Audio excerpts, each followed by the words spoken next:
What did you make of Frank Warren's press release and his videos and everything last night? Yeah, I thought it was strange, interesting. You know, all those words. It's a bit weird when, you know, in a situation like that, normally you just phone someone or send her an email and say, "This is my idea. What do you think?" But you know, going out with a press release was an interesting tactic. I think a lot of the fights I really like on those cards. Some are unrealistic. You know, Dubois against Whyte. We know Whyte's fighting Povetkin, and then he's mandatory to Fury.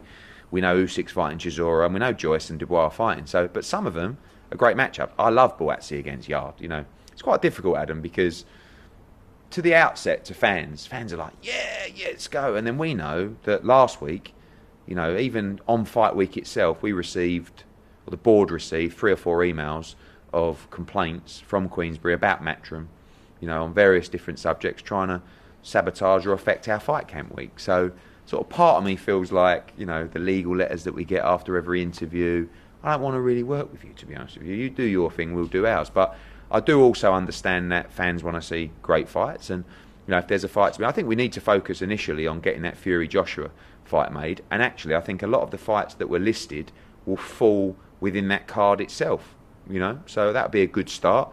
Right now, the major focus, as you know, in these difficult times, is getting through fight camp, getting through Whyte Povetkin, and getting through our schedule that we have in place for September, October, because this is tough times. You know, no crowds in this arena. My focus is on our business and pushing our fighters forward. But certainly there's a lot of fights that were on that list that have already been ordered. Conor Benn against Chris Jenkins, great fight. Demetrius Andrade against Liam Williams, already been ordered as well. So, listen, I'm only a phone call away.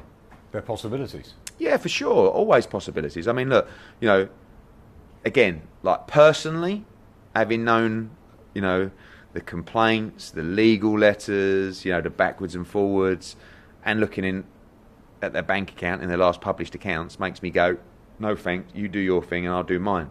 But I also acknowledge fans want to see great fights. So if there's business to be done, I'm all for it. Joshua Fury is obviously the one, isn't it? I think everything bounces off the, yeah. I think. Will you sit down with Frank and talk about it? No problem. Look, I've been instructed to deal with Bob Arum on that fight. So my negotiations on Fury against Joshua don't involve Frank Warren. They involve Bob Arum, because Tyson Fury's given him the control. But I'm happy to talk to Warren at any time. You know, every now and again I have a backwards and forwards with a couple of his boys in the office.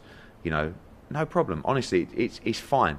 But I do think that fight could help us open the door to others as well. Listen, as long as my fighters are happy, as long as the money's secured, and as long as everything makes sense, I'm all for it. And I think a lot of those fights, we need to move forward, because this goes back to the argument of boxing needs to be in a good place. So we need to deliver good fights. And if we can't deliver those in stable and around, we should look at other promoters to work with to make cross-promotion fights. He mentions Dillian Whyte. I know there's no crowd, but would you invite Frank for that fight, for the 4th fight camp? I don't know. He doesn't even go to his own shows at the moment since lockdown. So probably once he starts going to his own shows, if he wants to come in the bubble and have a game of cricket, he's more than welcome.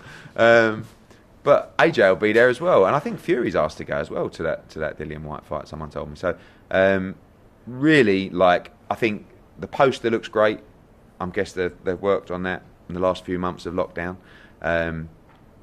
But I'm really laser focused on the problems that we have in front of us, which is the next 3 weeks and September schedule, US, UK.